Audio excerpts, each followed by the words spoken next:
स्वागत है आप सभी का आपके YouTube चैनल BHU वर्ल्ड पर।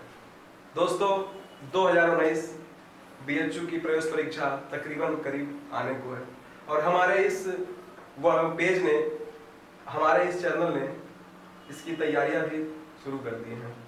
और जैसा कि आप लोगों को पता होगा कि हम लोगों ने 5 कोर्सेज को लेकर तैयारियां शुरू भी कर दी हैं, जिसमें BA social science, BA arts, BSc math, BSc bio एवं BSc एग्रीकल्चर सम्मिलित है। दोस्तों इन कोर्सेज से संबंधित कई वीडियोस इसके पहले अपलोड किए जा चुके हैं इस चैनल के माध्यम से। दोस्तों मैं मोहित तिवारी सोशियोलॉजी के मेंटर के तौर पर आज आप सभी के बीच में उपस्थित हूँ। दोस्तों जैसा कि सोशियोलॉजी और साइकोलॉजी अर्थात समाजशास्त्र और मनोविज्ञान दो ऐसे विषय हैं जिनके बारे में 95% छात्र अवगत नहीं होते हैं। वह जब प्रवेश परीक्षा में बैठते हैं तो वह पहली बार इन विषयों से अवगत होते हैं और इसी का परिणाम यह निकलता है कि मैक्सिमम छात्र इस पोर्शन के प्रश्नों को हल नहीं करते हैं, या अगर वह हल करते हैं ओवर कॉन्फिडेंस की वजह से मैक्सिमम प्रश्नों को गलत कर देते हैं। आपको पता होना चाहिए साइकोलॉजी से तकरीबन 15 प्रश्न और सोशियोलॉजी से 12 से 14 प्रश्न पूछे जाते हैं। ये दो विषय मात्र एक ऐसे विषय हैं जो सिर्फ और सिर्फ BA सोशल साइंस के इंट्रेंस में पूछे जाते हैं, न कि BA आर्ट्स के इंट्रेंस से पूछे जाते हैं। तो अतः आप सोचिए कि वह छात्र जो क्लास 10th के बाद 11th और 12th में साइकोलॉजी और सोशियोलॉजी के विषयों का अध्ययन किया होगा, वह आपसे कई गुना मेरिट में आगे निकल जाता है और इसी का परिणाम यह होता है कि आपकी जो चयन होने की सीमा होती है, चयन होने की जो प्रक्रिया होती है, उसमें कहीं ना कहीं बाधा आ जाती है। तो इन बाधाओं को दूर करने के लिए हमारे इस चैनल ने इन दो विषयों के लिए खास रणनीतियां बनाई हैं। और जैसा कि आपको पता होगा कि पिछले वीडियोस में विपिन सर ने साइकोलॉजी से संबंधित रणनीतियों को आप सभी के बीच में साझा किया और उसके तत्पश्चात मैं अब सोशियोलॉजी के रणनीतियों के विषय में आप सभी के समक्ष चर्चा करने के लिए उपस्थित हुआ हूँ।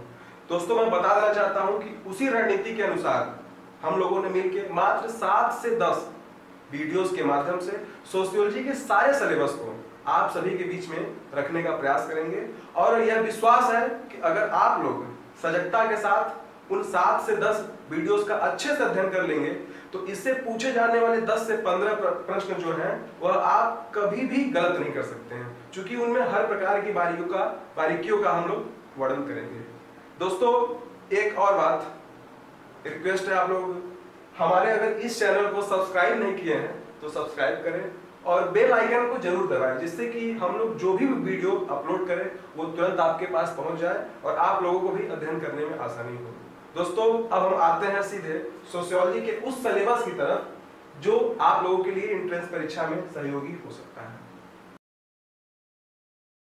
तो आइए मित्रों, आज हम सब उस सिलेबस के विषय में चर्चा करें जिस सिलेबस के माध्यम से हम सभी BA के एंट्रेंस में अपने नंबर में वृद्धि कर सकते हैं। मैंने कुछ महत्वपूर्ण विषयों का सिलेबस के रूप में विभाजन किया और लगभग 10 से 11 टॉपिक को मिला के मैंने सिलेबस को बनाया और यह सिलेबस एक ऐसा सिलेबस है जिसके माध्यम से आप 25 से 30 नंबर बिल्कुल ही आसानी से प्राप्त कर सकते हैं। मैं सिलेबस को समझाने के क्रम में सबसे पहले कम्युनिटी अर्थात समुदाय से संबंधित चर्चा करूंगा। यह जो शब्द है मित्रों, समुदाय, बड़ा व्यवहारिक शब्द है। आप लोगों ने लगभग आप लोगों ने इस शब्द को सुना होगा, लेकिन जब इस शब्द के एनालिसिस करने का समय आता है तो कहीं ना कहीं आप पीछे छूट जाते हैं, क्योंकि इस शब्द में छुपे गूढ़ रहस्य को आप नहीं जानते हैं। तो इस शब्द के गूढ़ रहस्य को आप कब जानेंगे? जब आप हमारे वीडियोस देखेंगे, जब आप हमारे लेक्चर सुनेंगे, तब इस शब्द के आप गूढ़ रहस्य को जानेंगे। कम्युनिटी को अगर हम व्यवहारिक भाषा में अगर आज आपको थोड़ा सा समझाने का प्रयास करें तो मुस्लिम समुदाय, हिंदू समुदाय, सिख समुदाय, ईसाई समुदाय, ऐसे ही लोगों से मिलके या ऐसे ही परिभाषा के रूप में कम्युनिटी है। कम्युनिटी कई कम्युनिटी होती है। मैं आपको जब इसके विषय में लेक्चर्स के माध्यम से चर्चा करूंगा तो विस्तृत में बताऊंगा। हाँ, महत्वपूर्ण बात यह है कि कम्युनिटी से कम 1 प्रश्न और अधिकतम 2 प्रश्न पूछे ही जाते हैं। तो आपको अगर इन 2 प्रश्नों को बिल्कुल ही सही करना है तो कम्युनिटी जब मैं पढ़ाऊंगा आपको उस वीडियो के माध्यम से अच्छे से समझना होगा। दूसरी जो टॉपिक है जिसके विषय में मैं चर्चा करूंगा वो परिस्थिति एवं भूमिका। ये शब्द इतने क्लिष्ट शब्द है, शायद आपको अभी समझ में नहीं आ रहे होंगे, हमें भी नहीं आते थे। मैं जब बीए फर्स्ट ईयर के फर्स्ट सेमेस्टर में था तब भी मुझे नहीं आता था, सेकेंड सेमेस्टर में जब मैं गया तब मुझे ये समझ में आया। अब मित्रों आप समझ सकते हैं कि जिस चीज को मैं बीए फर्स्ट ईयर में पढ़ा, आप ट्वेल्थ में उसे कैसे पढ़ सकते हैं। ट्वेल्थ में अगर आपको पढ़ना है या ट्वेल्थ के बाद इंट्रेंस में पढ़ना है तो हमारे सहयोग की आपको आवश्यकता पड़ेगी, क्योंकि मैंने इस चीज को पढ़ लिया और पढ़ा ही नहीं, इसके साथ मैंने खेल भी लिया। क्योंकि ये जो शब्द है जितने देखने में क्लिष्ट है उतने ही ये व्यवहारिक रूप में सरल है। परिस्थिति एवं भूमिका अर्थात स्टेटस एंड रोल। परिस्थिति भी दो भागों में बटी हुई है, प्रदत्त परिस्थिति, अर्जित परिस्थिति। इनके विषय में भी जब मैं आगे आपको लेक्चर्स में बताऊंगा तो विस्तृत से चर्चा करूंगा। परिस्थिति एवं भूमिका से मित्र 2 से 3 प्रश्न पूछे जाते हैं, मिनिमम 2 प्रश्न, मैक्सिमम 3 प्रश्न पूछे जाते हैं। और प्रश्नों की रूपरेखा बड़ी ही सरल होती है। जब मैं परिस्थिति एवं भूमिका के विषय में आपको बताऊंगा तो उन सारे रूपरेखा के विषय में भी मैं आपके बीच में चर्चा करूंगा। तो मित्रों दूसरा टॉपिक रहा अपना परिस्थिति एवं भूमिका, मैक्सिमम 3 प्रश्न पूछे जाएंगे। तो मित्रों जो तीसरा अपना टॉपिक है वो परिवार एवं संयुक्त परिवार अर्थात nuclear family and joint family. शायद हम आप सभी किसी न किसी परिवार में रहते हैं, चाहे हमारे परिवार का स्वरूप परिवार न्यूक्लियर फैमिली हो चाहे संयुक्त परिवार अर्थात ज्वाइंट फैमिली हो। हम लोग को लगता होगा कि इनसे जो प्रश्न पूछे जाएंगे हम लोग बिना पढ़े इसको टिक कर देंगे और वो सही भी हो जाएगा, लेकिन गलत हम तभी हो जाते हैं क्योंकि यह देखने में जितना आसान है हल करने में उतना ही कठिन है। क्योंकि जो शब्द ऑब्जेक्टिव के रूप में हम लोगों के बीच में आते हैं उनसे हम परिचित नहीं रहते हैं, और उस परिस्थिति में क्या होता है कि हमारे ये सीधे साधे प्रश्न, सरल प्रश्न हमसे गलती हो जाते हैं जिनको हमने बचपन से ही जिया हो। अर्थात मित्रों परिवार एवं संयुक्त परिवार को भी मैं वीडियोस के माध्यम से समझाऊंगा। इससे एक प्रश्न पूछे जाते हैं, उससे अधिक प्रश्न तो इससे नहीं पूछे जाते हैं, हाँ लेकिन एक प्रश्न इससे निश्चित रहते हैं। फिर मित्रों अगला जो अपना टॉपिक है वो समाजशास्त्रियों के कथन, कोट्स बाय सोशियोलॉजिस्ट। ये बहुत ही इंपॉर्टेंट टॉपिक्स हैं मित्रों। 12th तक आप बहुत ही कम सोशियोलॉजिस्ट के नाम सुनते होंगे। अगर आप उस स्ट्रीम के हैं, कला वर्ग के, आर्ट्स स्ट्रीम के बच्चे हैं तो आप नाम सुने हैं। साइंस स्ट्रीम के बच्चे कभी उससे रूबरू ही नहीं करते हैं। यहाँ तक कि मैं भी रूबरू नहीं था। मैं जब बीए में सोशियोलॉजी का विद्यार्थी बना तो फिर मुझे सोशियोलॉजिस्टों के नाम पढ़ने का अवसर मिला। कुछ ऐसे सोशियोलॉजिस्ट रहे जिनके विषय में प्रश्न निश्चित ही पूछा जाता है और सेलेक्टिव सोशियोलॉजिस्ट हैं, उन्हीं से यह प्रश्न भी पूछा जाता है। जैसे ऑगस्ट कांट हुए, गिरिन एंड गिलिन हुए, मैकावर एंड पेज हुए, हर्बर्ट स्पेंसर हुए, जीएस घुरियर हुए, ये बहुत ही प्रसिद्ध सोशियोलॉजिस्ट रहे हैं। इनसे ही प्रश्न, इनके ही कोर्स को पूछा जाता है। मैं एग्जांपल के माध्यम से आपको बताऊंगा कि जैसे एक कोर्स है समाज सांसारिक संबंधों का जाल है, इसको किसने कहा? 4 ऑप्शन दे देगा। तो अब आप जब सोशियोलॉजिस्ट को जानेंगे तभी तो आप इस प्रश्न को सही करेंगे। तो इस प्रश्न का सही उत्तर होगा मैकावर एंड पेज। तो ऐसे मैं आपको 50 से 60 कोट्स बताऊंगा और उनके समाजशास्त्रियों के नाम बताऊंगा कि किन्होंने यह कहा। इससे आपको इन प्रश्नों को हल करने में बड़ी ही आसानी होगी। इससे भी कम से कम 2 प्रश्न तो पूछे ही जाते हैं। अब इसके बाद अगला जो टॉपिक है मित्र वो जाति है। जाति जनजाति को मैं एक में ही बताऊंगा क्योंकि ये एक दूसरे से यह भिन्न नहीं है, एक दूसरे में ही यह सम्मिलित है। जाति इसमें भारत का सबसे प्रासंगिक मुद्दा बना हुआ है। जाति के नाम पे कितने बलवे होते हैं, कितने हिंसे होते हैं, किस प्रकार की पॉलिटिक्स भारत में हो रही है जाति के ही नाम से। लेकिन सबसे महत्वपूर्ण बात यह है कि वही जो जाति के नाम से पॉलिटिक्स करते हैं, अगर उनके जाति से संबंधित प्रश्न अगर उनके समक्ष रख दिए जाए वो उसके प्रश्नों का उत्तर नहीं दे पाएंगे, क्योंकि वो पढ़े नहीं है। पढ़े होते तो जाति पे चर्चा ही नहीं करते। तो जाति का अध्ययन हम लोग समाजशास्त्र के अंतर्गत करते हैं। जाति से जो प्रश्न पूछे जाते हैं वो बड़े सरल रहते हैं कि भारत में कितनी जातियां हैं, भारत में कितनी उपजातियां हैं और जाति की क्या प्रासंगिकता है। ऐसे बड़े सरल प्रश्न पूछे जाते हैं, लेकिन वो भी सरल तब रहेंगे जब आप उनका अध्ययन करेंगे। अर्थात जाति और जनजाति। जनजाति जाति से कभी-कभी ज्यादा जाति से प्रश्न न पूछकर कभी जनजाति से प्रश्न पूछ दिया जाता है। जनजातियों से पूछने का प्रश्न जो तरीका रहता है वो ये रहता है कि भारत में यह जनजाति फला जनजाति कहाँ पाई जाती है, बोडो जनजाति कहाँ पाई जाती है, गोंडा भील गोंडा जनजाति कहाँ पाई जाती है। इनसे संबंधित 1 से 2 प्रश्न पूछे जाते हैं। अर्थात जाति और जनजाति से 2 प्रश्न पूछे जाते हैं। यह भी आपके एंट्रेंस का एक बड़ा ही महत्वपूर्ण पार्ट रहता है।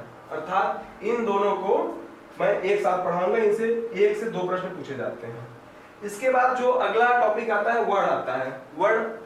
वर्ड जैसे 4 वर्ड आप लोगों को पता ही होगा कि ब्राह्मण क्षत्रिय वैश्य शूद्र 4 वर्ड हैं। इनसे संबंधित जो प्रश्न है 1 से मतलब मिनिमम 1 प्रश्न, मैक्सिमम 1 ही प्रश्न मान के चलिए, 1 प्रश्न से पूछे ही जाते हैं।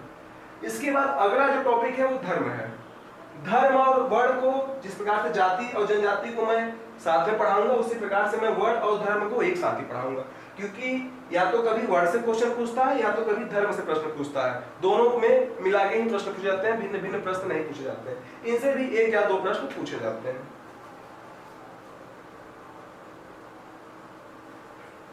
अब इसके बाद ये जो अगला टॉपिक है मित्रों, ये ओबीसी अदर बैकवर्ड क्लास अर्थात अन्य पिछड़े वर्ग। इससे भी संबंधित कभी कभी एक आध प्रश्न पूछ दिए जाते हैं, जैसे कि पिछड़ा वर्ग आयोग कब आया, इस आयोग को किसके निर्देशन में तैयार किया गया, इस आयोग में कितने % आरक्षण की संस्तुति की गई, किसके शासन काल में लागू हुआ, इससे संबंधित इससे प्रश्न पूछे जाते हैं। वर्तमान में इन वर्ग के लोगों की क्या स्थिति है, कुछ % में ऐसे करके प्रश्न पूछे जाते हैं। ये भी एक अपना एक महत्वपूर्ण टॉपिक है, इससे भी एक आध प्रश्न पूछे जाते हैं, कभी कभी नहीं भी पूछे जाते हैं, ये भी हो सकता है।